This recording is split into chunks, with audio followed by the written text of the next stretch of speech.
सबसे पहले हम लोग आज परिमाप समझते हैं। परिमाप को इंग्लिश में क्या कहते हैं? पेरीमीटर।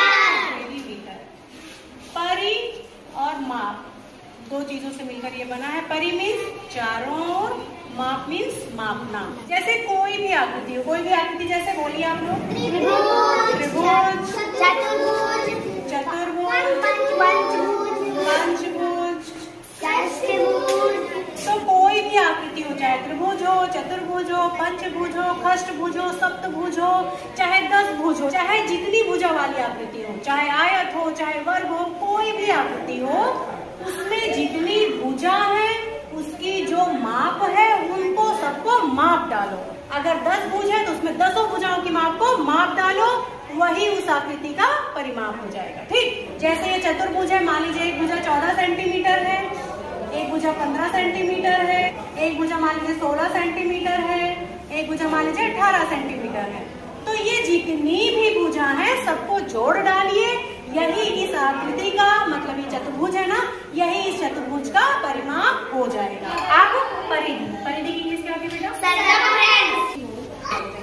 अब देखिए परिधि क्या होता है, किसको परिधि बोलते हैं। ये गिलास है मान लीजिए, इसके ऊपर वाला वृत्त है, इससे हमने क्या बना लिया, ये क्या बन गया बेटा?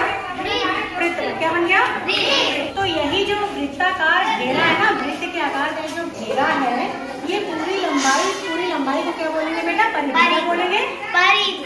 अगर सीधी भुजा रहे हैं उन सबको नाप डालिए तो उसको परिमाप बोलते हैं। ठीक है, परिमाप और परिधि एक ही चीज है।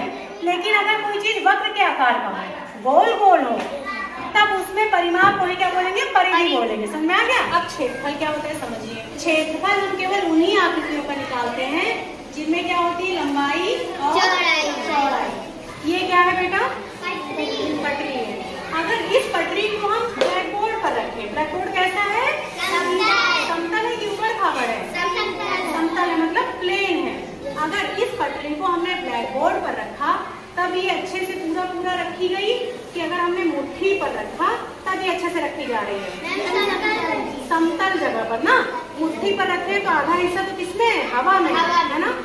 तो फिर देखिए, कोई भी सामान, कोई भी वस्तु अगर हम समतल जगह पर रख रहे हैं तो उसकी जो बाहरी भुजाएं हैं, बाहरी भुजाएं कौन कौन सी? केवल लंबाई और चौड़ाई। मतलब जो भुजा केवल जमीन पर रखी, इसी समतल पर रखी हुई है, ऊंचाई समतल पर है, ये हवा में है ना। तो केवल कोई भी वस्तु जो हमने समतल पर रखी उसकी केवल लंबाई और चौड़ाई वाली भुजा जितना स्थान घेरे, जितना स्थान ढक रही है, वही इसका क्या हो जाएगा बेटा? क्षेत्रफल हो जाएगा। इस पटरी को हमने यहाँ रखा, इसकी लंबाई और चौड़ाई वाली जो भुजा थी वो जितना हिस्सा घेर रही है, वो जितना हिस्सा ढक रही है, ये पूरा हिस्सा क्या हो जाएगा? इस वस्तु का क्षेत्रफल। समझ में आ गया? ये पूरा हिस्सा क्या हो जाएगा? क्षेत्रफल। अब देखिए ये क्या है बेटा? कॉपी है। अब इसका क्षेत्रफल, कॉपी को हमने कहाँ रख दिया? समतल जगह पर रख दिया। समतल जगह पर रखने के बाद इसका लंबाई और चौड़ाई वाला हिस्सा जितनी जगह घेरेगा वो क्या कहलाएगा बेटा? क्षेत्रफल। किसका? कॉपी का कि डस्टर का? कॉपी का।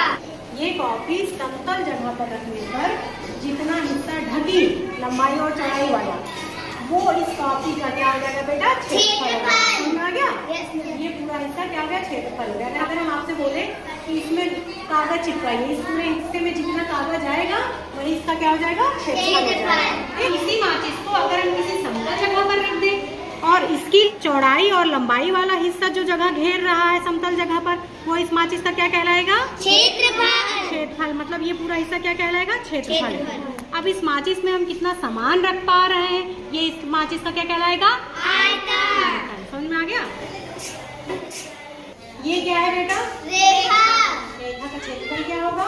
मैम रेखा क्षेत्र कोई नहीं होगा मैम, किसी लंबाई है चौड़ाई है ही नहीं। हाँ, क्योंकि इसमें लंबाई है और चौड़ाई नहीं है चौड़ाई वाली भुजा नहीं है। और क्षेत्रफल के लिए शर्त क्या होती थी? क्षेत्रफल तभी निकलेगा जब लंबाई और चौड़ाई, तभी तो कोई चीज स्थान घेरेगी। Yes ma'am. तो रेखा का क्षेत्रफल नहीं होगा। समझ में आ गया?